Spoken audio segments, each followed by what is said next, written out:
Hiya, it's Bex, and we are back with the final installment of, I'm calling her Happy G Day, the G fan that we're creating today. And in the process, we are, because it is G Day, which is Gerard Ray's birthday, we are also discussing some of my memories and just kind of taking a walk down memory lane and having a color. So that's what we're doing today. And we are going to hopefully finish in this one. And, the colors I'm using are dark purple 931, Mulberry 995, processed red 994, hot pink 993, and pink rose 1018. So that's what we're using. And in the last one, I said we would talk about the time that G followed me on Twitter, and the most inspirational show that I went to, which is the New Jersey show. And I thought that I would tell you about how in 2014 he was doing his Hesitant Alien tour, and everyone that was at the shows, after the show, if you stayed late, he stayed and met everybody that wanted to meet him. And at that time, he was allowing hugs. He was allowing, I don't know if he was allowing pictures. I can't remember. No, I didn't get a picture with him that time. And what else? It was just really nice. He was really sweet. One of the things he had talked to me about publicly on Twitter was the, what's the word I'm looking for? Neil Gaiman. Like, oh God, I don't even want to say that name. But anyway, he was interested in that book, a book by that awful human being. And we didn't know he was awful at the time. We enjoyed his art, So a lot of us did. I'm not, is what it is. And it's very sad because he did do some beautiful work, but that work does not surpass what he did. So, anywho, he had mentioned that he wanted to read a certain book, so I brought it and I gave it to him, and he was really excited about that, and it was very sweet, and he gave me a hug. And when I tell you that Gerard gives the best hugs, I mean he gives the best hugs. They're like, you know how some people, when they hug you, they just kind of like very like are you even there? I can barely feel you kind of hug you. Like their touch is just so gentle that it's practically non-existent. He has like that perfect firm hold. Like it's not too tight, it's not too gentle, it's very sweet. And you feel very warm and safe in his arms, I have to say.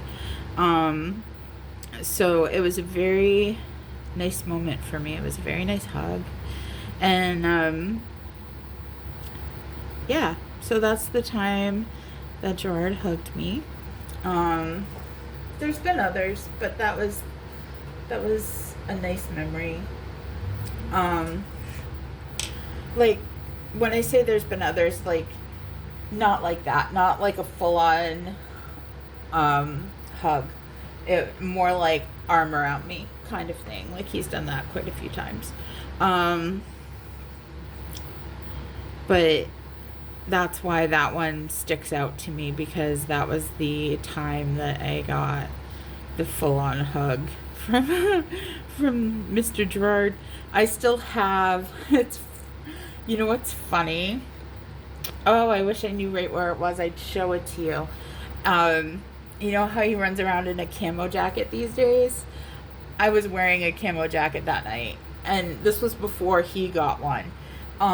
So that's really funny, and I still have it. I haven't even washed it since that night. I had just gotten my hair dyed that night, so I had red hair dye stuck to it, and you know, so, but yeah, never washed it because that was the jacket that Gerard hugged me in.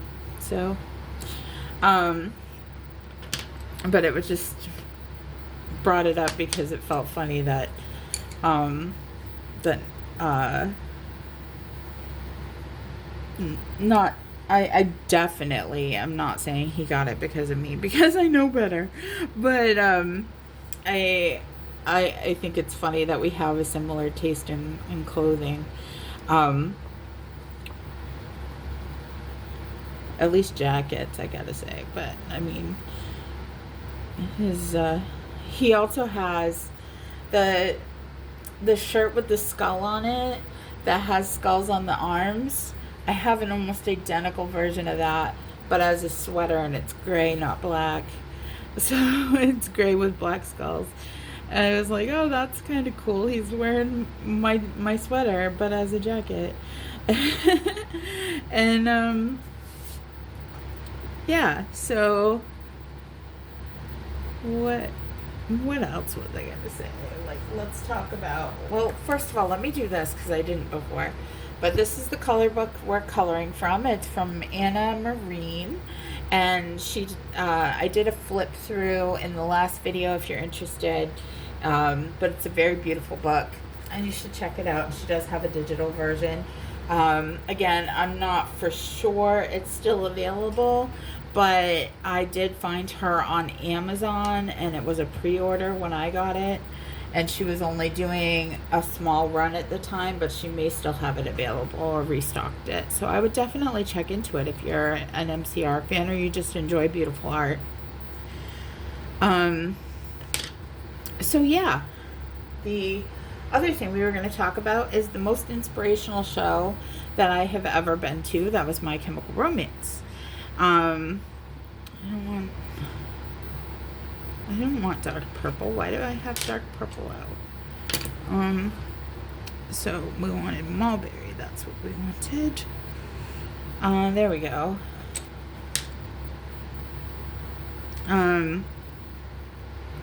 But yeah, so they did this show in Newark, New Jersey, and they were opening for Bon Jovi, which is awesome.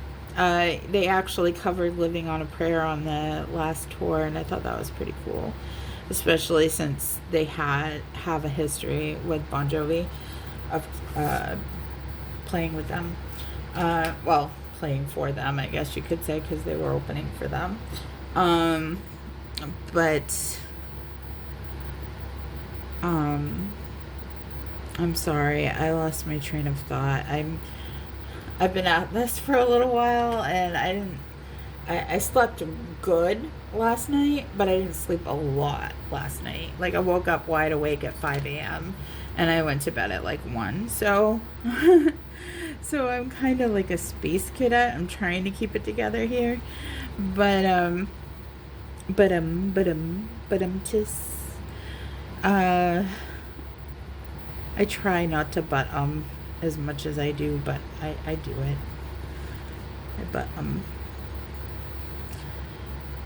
And I've lost what I was saying.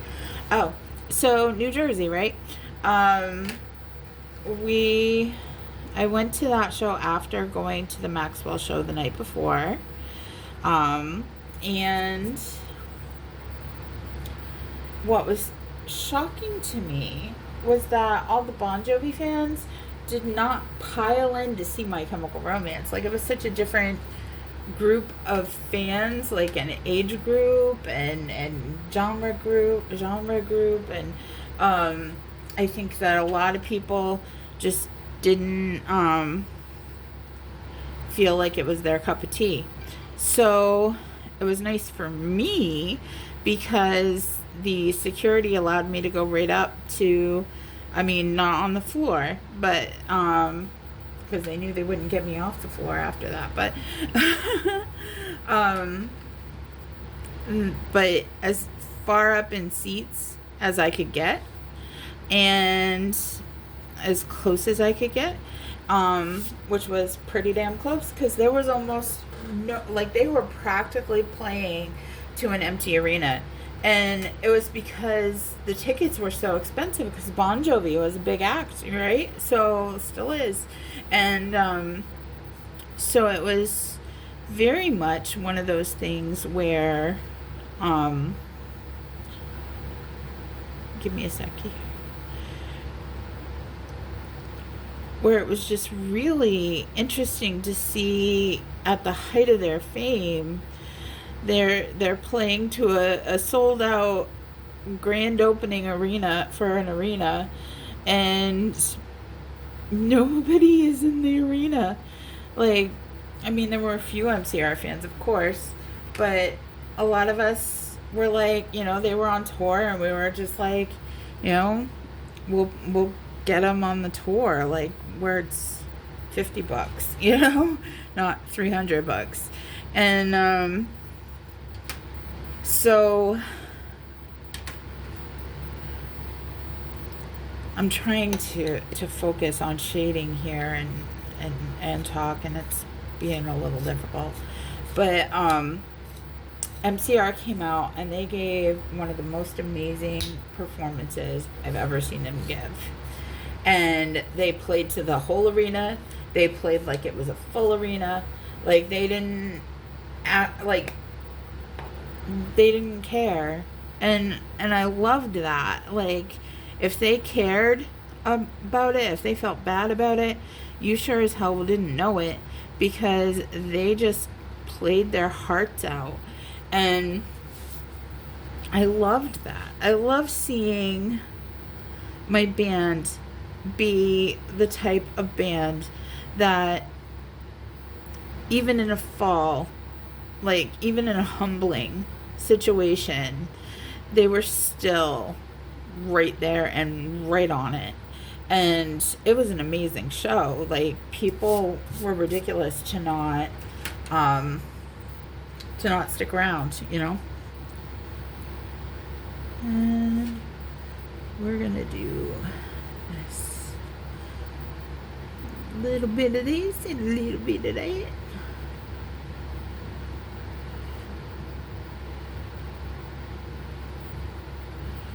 There, I think that looks alright.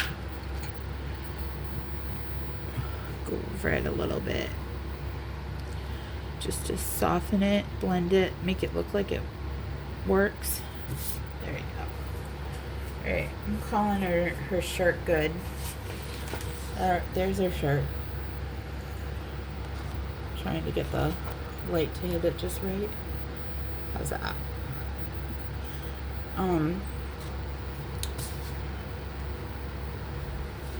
But yeah, it was really, I just was so impressed. I'm going to pause this for just a second and go grab a drink, and then I will be right back. Alright, I'm back. I feel better.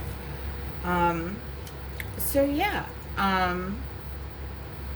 another thing that I'd like to add to that is that they were playing 2 nights, and I saw the first night. Then I had to come home because I had a friend that was coming, because then they did Hoboken, they did 2 nights in Newark, and then they were doing the main show. And the main show was actually at a university, and apparently word hit that on the second night of New Jersey that they had to end their set short because Bob's hand gave out. And then the next day, our show in Maine got canceled because Bob couldn't perform. And then they went on the next night with a replacement. Well, Maine actually ended up suing My Chemical Romance because they felt it wasn't an act of God, and that if they could perform the night before and the night after, that they were not, because they canceled the main show before they went on stage in New Jersey for that second show. So that's where their problem was. If they had canceled it the morning of the show, it would have been fine, no lawsuit. But because they canceled it and then they went on stage, it was like, well, you can clearly still perform because you just did. You know. So anyway, they ended up settling that, but for years, Maine wouldn't play My Chemical Romance on the radio. Isn't that funny? Like, they were so mad at him. They also tried to go back in like 2004, I think it was. They tried to give them a key to the city, and they had to cancel that show too. No, it was 2006. That was 2004. Like, they've canceled almost every time they tried to come to Maine. I think every time they tried to come. They rescheduled one and canceled a couple more, but yeah. So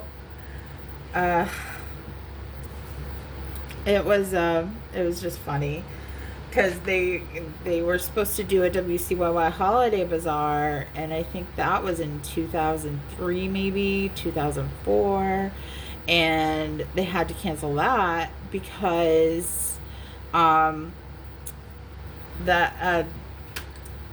Ways dad was, I think he was touring with them, or something happened. Anyway, his heart had an issue, and they had to rush to be with him, so to take care of him, and so they had to reschedule that. And then we had in 2006, and I had tickets to this actually. They did a contest for win tickets to see them receive the key to the city, or I think it was like they were going to put on a show for us, like a private meet and greet or something, I don't know, and then they were going to get the key to the city. Well, they ended up, I don't know if well, I don't know if I'm speaking to MCR fans or not. I imagine so, because this would probably be a boring series for people who aren't MCR fans. But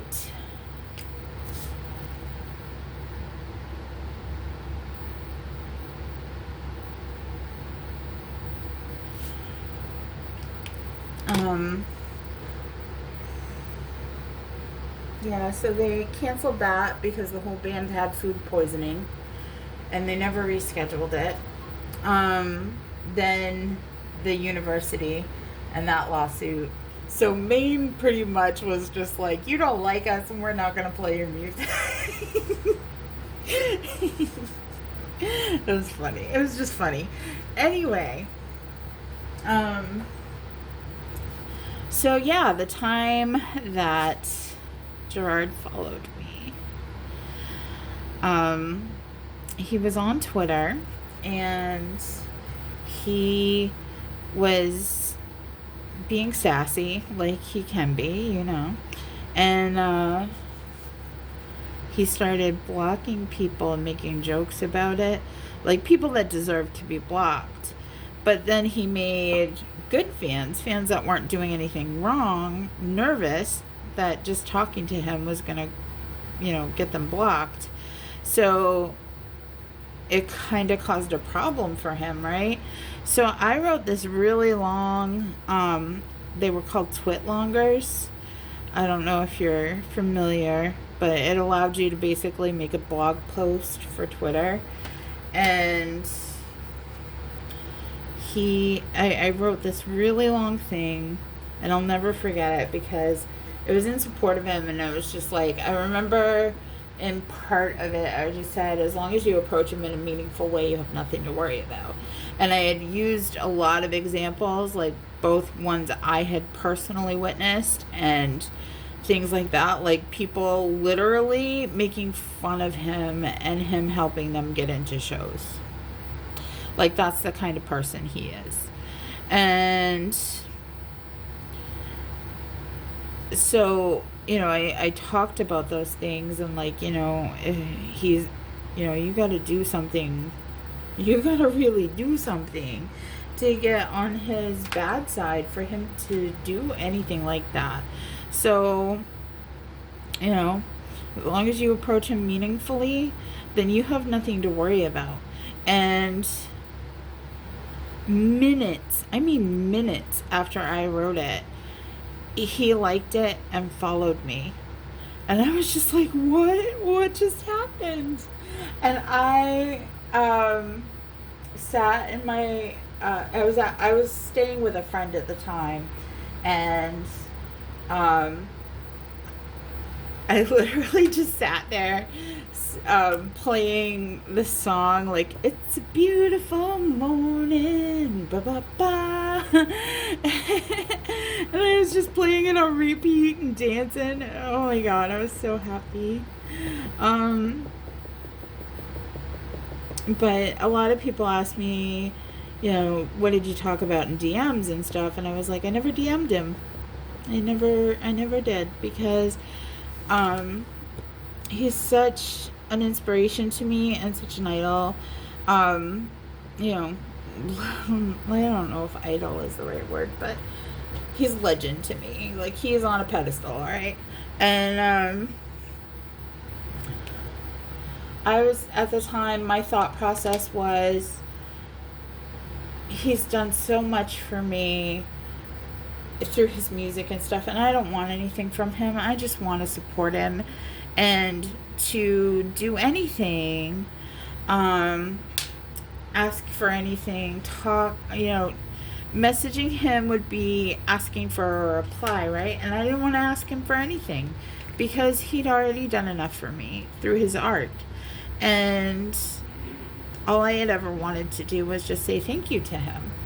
And I had done that. So I never DM'd him. We never talked.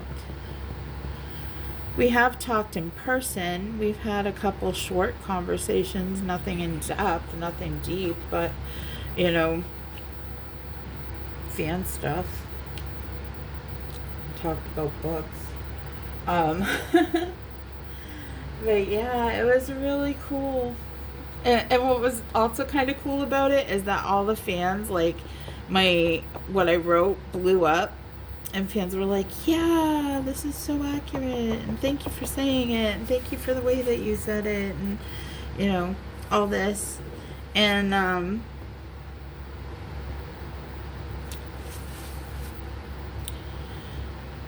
so I said, don't thank me, thank Gerard, and created a hashtag of Thank Gerard Way, and people did. They started this hashtag, they blew it up, and Gerard said thank you guys, like, he tweeted it out, like, thank you guys.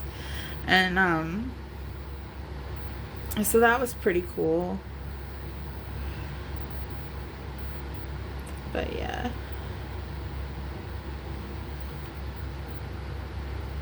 I think we still got her cross and her earrings to do.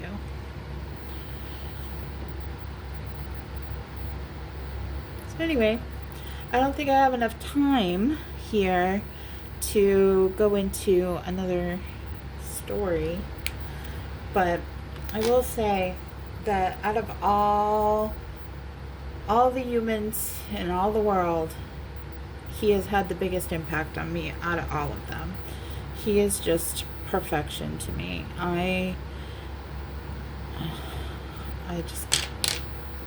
I'm so grateful that he exists. I'm so grateful that I exist in the same timeline as him. I'm so happy to just exist in the same timeline, He,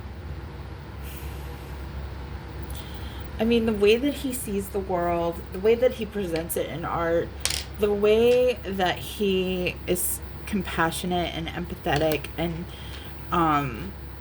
just sees people, you know, and just really cares about people, especially, you know, any fan. Like, he can, you know, you can be Billie Eilish, or you can be me, someone who's broke as hell and homeless, you know, like living in my car and traveling to see him anyway, you know, and he still treated me the same way he would have treated Billie Eilish. You know what I'm saying? Like, that's the kind of dude he is. And that's just remarkable because you don't see that very often. Anywho.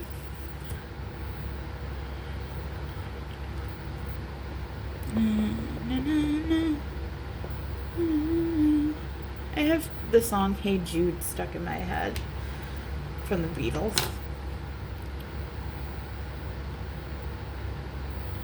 It's another na na na song. Na na na na na na. So I think I'm going to do the cross gray. That sounds cool. So where are they? Oh, I have the purple gray. So let's start there. And then we have the 10% gray when I can find it. And let's start there. And then, because I didn't leave enough space for that 10% gray to really grow, let's also, I don't know where the 30% gray went, but I'm really bummed that I can't find it.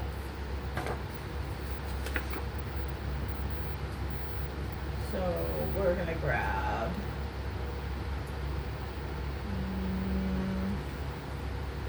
this might be a little too dark, but we'll see.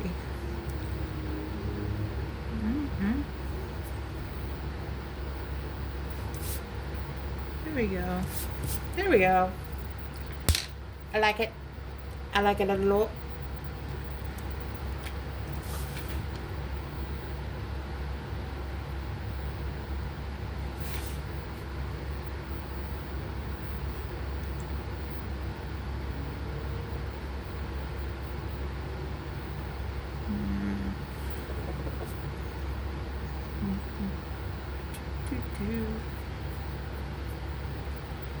Here. Madame, she is done. Nah, I'll leave that. I'll leave that off. We won't do that. Her hair is good. Alright, so there we are. There she be. There she blow. You like her? I like her. I think she came out very cute. So, alrighty. Well, that concludes this coloring and all of my stories that I hope you enjoyed. I hope they were entertaining for you. And I hope that amazing things happen for you. And I appreciate you being here. I appreciate you as a person. And I hope you have a beautiful G-Day. Take care.